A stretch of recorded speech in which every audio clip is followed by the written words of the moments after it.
जीवन बाँच्ने मार्गचित्र। के हजुरलाई कहिले जीवनले हजुरमाथि हिलो वा फोहोर फ्याँकेको जस्तो महसुस भएको छ? के हजुर एउटा अँध्यारो खाल्डोको फेदमा अड्किरहनु भएको छ र जति पटक माथि हेर्दा पनि समस्याहरू मात्र थपिरहेको देख्नुहुन्छ? जब हजुर आफूलाई असफलता, तिरस्कार वा कठिन समयले पूर्ण रूपमा पुरिएको महसुस गर्नुहुन्छ, तब यो वृद्ध गधाको कथा सम्झनुहोस्। यो कुनै साधारण जनावरको कथा मात्र होइन, यो संसारले हजुरलाई त्याग्दा पनि कसरी बाँच्ने भन्ने एउटा मार्गचित्र हो। किनकि जुन माटो हजुरलाई पुर्नको लागि फ्यालिन्छ, त्यही माटो हजुरको अघि बढ्ने आधार बन्न सक्छ। साथीहरू नमस्कार, म विजया श्रेष्ठ केसी हजुरहरूलाई मेरो च्यानल भाइब्रेन्ट 70+ मा हार्दिक स्वागत गर्दछु। यदि हजुर मेरो च्यानलमा नयाँ हुनुहुन्छ भने सब्स्क्राइब गरेर मलाई पनि प्रेरणा दिनुहुन विनम्र अनुरोध गर्दछु। हजुरको एउटा लाइक र सब्स्क्राइबले मेरो च्यानललाई ठूलो असर पर्दछ। कथाको शीर्षक छ जीवन बाँच्ने मार्गचित्र।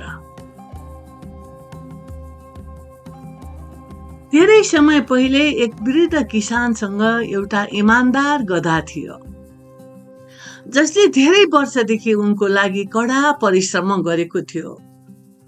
एक दिउँसो खेतमा हिँड्ने क्रममा गधाले त्यहाँ लुकेको एउटा सुकेको इनार देखेन।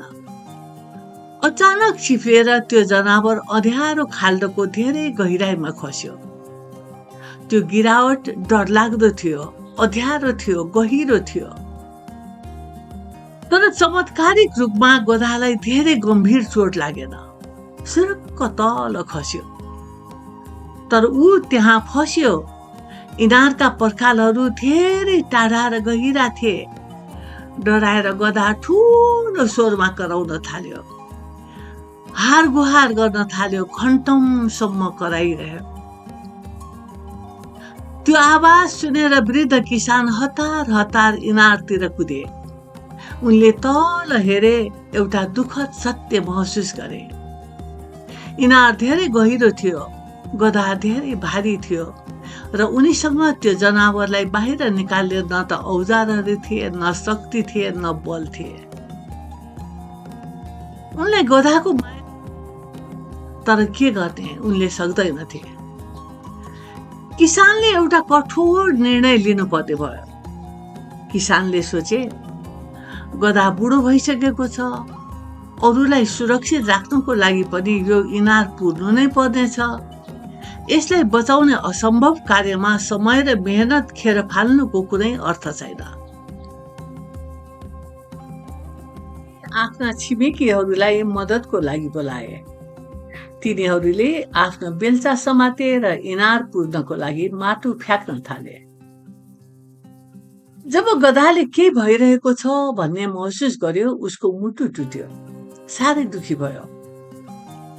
ऊ त्यहाँ फसेको मात्र थिएन, बरु उसले विश्वास गर्ने व्यक्तिहरूले नै उसलाई जीवितै पुरिरहेका थिए। जब माटोको केही भारी अंशहरू उसको ढाडमा परे, गधा पीडा र डरले ठूलो स्वरमा करायो। परिस्थिति पूर्ण रूपमा निराशाजनक देखिन्थ्यो। तर त्यसपछि एउटा चमत्कार भयो। गधाको रुवाई रोकियो, इनार पूर्ण रूपमा शान्त थियो। किसानले एउटा पुरिएको र हारेको जनावर देख्ने आशामा अँध्यारो इनारको तल हेरे, तर उनले जे देखे त्यसले उनलाई अचम्ममा पार्यो।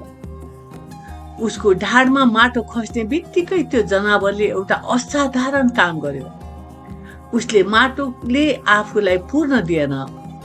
माटो उसको ढाडमा खस्ने बित्तिकै गधाले त्यसलाई टकटक्याउँथ्यो र माथि आएको माटो माथि एक कदम टेक्थ्यो। एक बेल्चा पछि अर्को बेल्चा, माटो माथि माटो। गधाले माटो टकटक्याउन र माथि कदम चाल्न जारी राख्यो। उसलाई कठिन पनि भयो। उसले आफूलाई पुर्न पठाइएको कुरालाई नै माथि चढ्ने सिडी बनायो। छिमेकीहरूले माटोको अन्तिम बेल्चाहरू फ्याँक्न धेरै समय लागेन। अचानक सबैलाई आश्चर्यचकित पार्दै गधा इनारको किनारबाट बाहिर निस्कियो र पूर्ण रूपमा स्वतन्त्र भएर हरियो चौरतिर कुदियो। साथीहरू, जीवनले हजुरमाथि पनि समस्याको माटो फ्याँक्नेछ। मानिसहरूले हजुरको क्षमतामा शंका गर्नेछन्। हजुरले ठूला अवरोधहरू, मन दुख्ने क्षणहरू र असफलताहरूको सामना गर्नुहुनेछ, जसले हजुरलाई जीवितै पुरिरहेको जस्तो महसुस गराउन सक्छ। तर त्यो वृद्ध गधालाई सम्झनुहोस्, हजुरको काम माटो खस्नबाट रोक्नु होइन, त्यो हजुरको नियन्त्रणमा हुँदैन। हजुरको काम भनेको त्यसलाई टकटक्याउनु र माथि कदम चाल्नु हो। आफ्नो अप्ठ्याराहरूलाई हजुर माथि हाबी हुन नदिनुहोस्। तिनै अप्ठ्याराहरूलाई हजुरको प्रगतिको माध्यम बन्न दिनुहोस्। आज हजुरले सामना गरिरहनु भएको प्रत्येक समस्या भोलि हजुरको स्वतन्त्रतातर्फ जाने एउटा पाइला हुन सक्छ। समस्याहरूलाई टकटक्याउनुहोस्, माथि कदम चाल्नुहोस्, अगाडि बढ्नुहोस् र आफ्नो यात्रा निरन्तर जारी राख्नुहोस्। साथीहरू, भिडियोको अन्त्यसम्म हेरिदिनु भएकोमा यहाँहरूलाई धेरै धेरै धन्यवाद। यो भिडियो हजुरहरूलाई कस्तो लाग्यो? यदि मन परेको छ भने लाइक, कमेन्ट, सब्स्क्राइब र शेयर गर्न नबिर्सिदिनु होला। म यस्तै प्रेरणादायी कथाहरू लिएर हजुरहरूको सामु उपस्थित हुनेछु। हजुरहरूको दिन खुसी रहोस्, सुखी रहोस्, मस्त रहोस् अनि व्यस्त रहोस्। धेरै धेरै धन्यवाद।